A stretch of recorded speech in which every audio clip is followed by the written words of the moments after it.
నమస్కారం. మళ్ళీ మీ ముందుకు వచ్చాను. మొదటి భాగంలో మనం అమెరికా మరియు ఇరాన్ మధ్య ఉన్న వివాదంపై ఒక అవగాహన పొందాము. ఇప్పుడు ఈ అంశాన్ని మరింత లోతుగా విశ్లేషిద్దాం. ముందుగా ఇరాన్ వైపు నుంచి వచ్చిన ప్రతిస్పందనను చూస్తే వారు చాలా స్పష్టంగా ఒక విషయం చెబుతున్నారు. మేము ఎలాంటి శాంతి చర్చల్లో లేము. మా మీద వస్తున్న వార్తలు నిజం కావు. ఇది ఒక బలమైన స్టేట్మెంట్. ఇది ఏమి సూచిస్తోంది అంటే ఇరాన్ తన స్థానం నుంచి వెనక్కి తగ్గే ఉద్దేశంలో లేదు.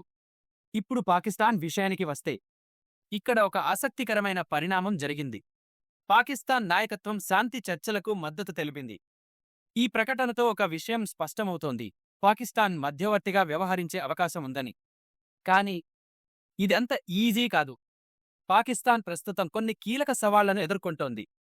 ఎందుకంటే పాకిస్తాన్ అనేక అంతర్గత మరియు బాహ్య ఒత్తిళ్లను ఎదుర్కొంటోంది. ఇప్పుడు విశ్లేషకులు చెబుతున్న ఒక ముఖ్యమైన విషయం ఏమిటంటే ఈ మొత్తం పరిణామం వెనుక కొన్ని పెద్ద వ్యూహాలు ఉండవచ్చు.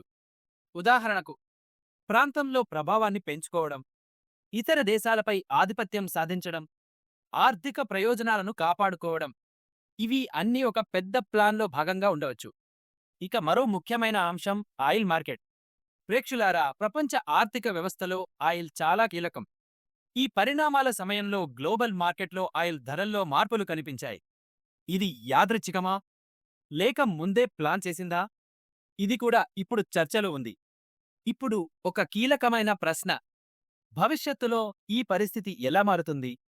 3 అవకాశాలు ఉన్నాయి. 1, శాంతి చర్చలు ప్రారంభం కావచ్చు. 2, ఉద్రిక్తతలు మరింత పెరగవచ్చు. 3, లేదా ఈ పరిస్థితి అలాగే కొనసాగవచ్చు. ఇక చివరిగా ఒక విషయం: ప్రస్తుతం మనం చూస్తున్నది కేవలం వార్తలు మాత్రమే కాదు. ఇది ఒక జియోపాలిటికల్ గేమ్.